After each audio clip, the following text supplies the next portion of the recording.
There's going to be somebody who goes ahead of you that determines where this line is. They would have cut that, and then you will show up, and your job is to get this out, right? And so with the line cut like that, overwhelmingly, that line above that should be safe from your destruction down here below. All right? So there's various ways of doing it, and when it's wet, this is, dry drywall. So it's going to react different to what I'm going to ask you to do than wet drywall. But remember, at this point, it's demolition. As long as you hit below this line, you can't really hurt anything. And eventually, it's just like anything else, there's little tricks. What we'll do very often is walk in with our hammer, bam, bam, get a hole, make a hole, grab that whole thing, and just pull it off. Oh. So, what I would recommend, why don't we let Chris go first? I have You don't? It should be Here it is. It's right there. Oh, there it is. I'm sorry. Okay. So, I would say like right here and right here, just wail on it. Dude, make yourself happy. Go up just a little higher. Okay. Good. And then, Carl, you want to try to come over here somewhere and do a little bit of the same thing? Yeah, there's insulation. That's right. You want a mask? No.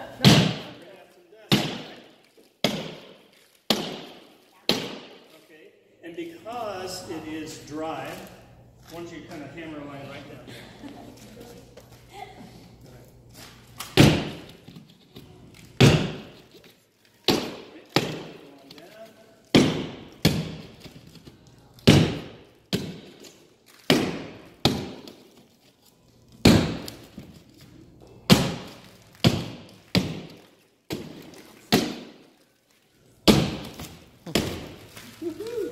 Carl, once you finish that, you'll line down to the, pretty much to the ground.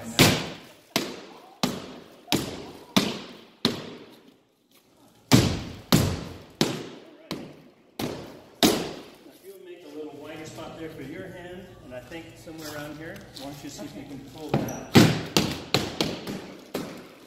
Okay, well, hold on a second. What could go wrong? Yeah. Okay, so you in your right down here. Just about. Let's go ahead and just lay that down here out of the way. All right. Now again, just imagine this being soaky, sopping wet. So I think just for the sake of this demonstration, maybe Carl asked you to just do one of these. You got a utility knife in there, a blade, I believe. You familiar with working those? Yep. Okay. Why don't you just come in here and cut that first one out, just to kind of get an idea.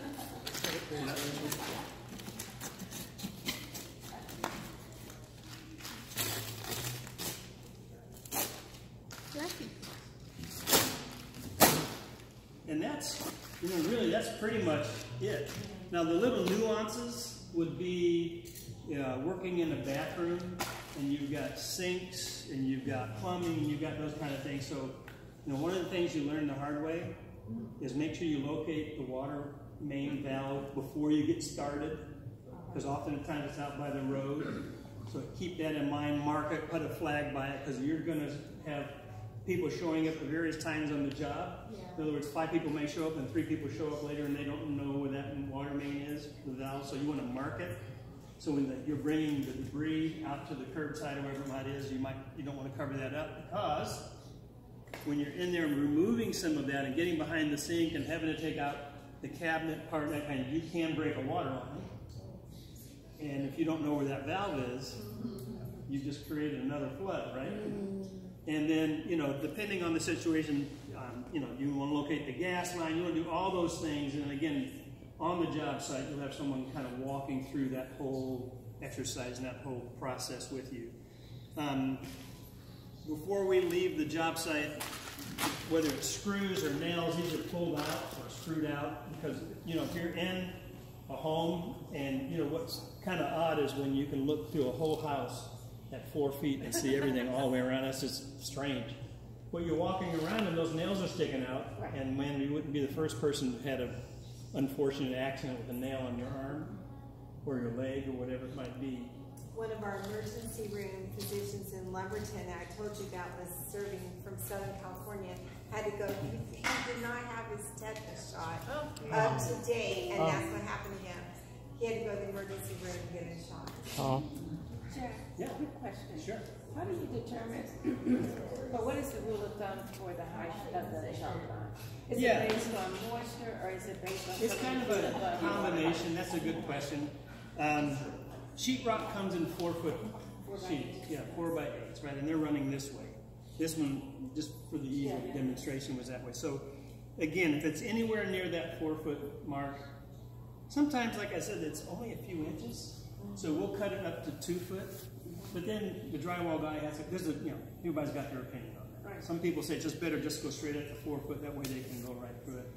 So some of that has to just depend on the situation. But basically, if you can't tell for sure where it is, that's where the moisture meter comes in. And you kind of strike that point where you feel like it's, and if it's above 4 feet, I mean, you hate to, but you have, sometimes you do have to go all the way up. Fortunately, not very often. But sometimes you do. So what is that number? It's going to vary, but I would, usually it's about 55 or 60. And, Okay. yeah. But again, you've got someone there to kind of walk you through that sort of process. Because you can see when I was measuring this right, it was like 7 or 8 or something. And it can withstand a little bit of pressure after a certain degree. And then after this is out, depending on the severity, how long it was sitting there and that kind of thing, we have blowers and fans, and then at some point you want to come back and treat it to prevent, the mold from setting in and spraying all around the 2x4s. And, a lot of times that's what a homeowner can do, right? But sometimes they can't. So we're set up for that. I'm trying to remember the name of the chemical, but anyway, it's not just bleach water. That you put on The moldicide? Yeah, it was a name. What is it? Yeah, microbial. So you spray that in an effort to minimize any further spread of the mold, because you really can't begin the reconstruction process until you've got the humidity in there. And and sometimes it's just a journey. I remember in South Carolina, I was talking about, there's a lot of great groups. When I say this, we've done our share, but we had a home, it was gutted out to about this level all the way through. Another group came in and took out all the flooring. Well, unfortunately, there was water underneath the house. And they didn't get the water out, so the moisture's kind of spread, so the mold started taking over the whole house because they opened it up when they should have let it sit and wait. So those kind of things are, we've got people who have far more expertise, and we won't be making those decisions without the expertise on that. What about asbestos? Yeah, we don't touch it. Okay. Who determines that it's present? You can generally, tell by the age of the home and that kind of, when I say we don't touch it, we have a long-term work in Appalachia, and because of some of the projects we take on there, they do have asbestos, and our guys have been trained for that, but we're not trained for that. So we err on caution. We just don't want to expose our folks to any of that kind of thing, because there is a special way of going about it. Right. And we don't deal with that. Because it'd be exposed there. No, that's right. We don't. Okay. Yeah. Yeah. Anybody else have any questions? And then you clean up, right? You get all this stuff. And your tools. Yeah. You get all your tools up. So again, you can do this, right? If you're willing to work hard and you don't care who gets the credit, you'll never run out of opportunities to service. That's all there is to it. Well, we even have ladies, not just the men, who have their favorite hammer. When she was picking up the tools, it made me think of Connie Hasty, Jack, and different ones. They've got their favorite hammer or whatever tool that they love to work with. And, if you can get it on a plane,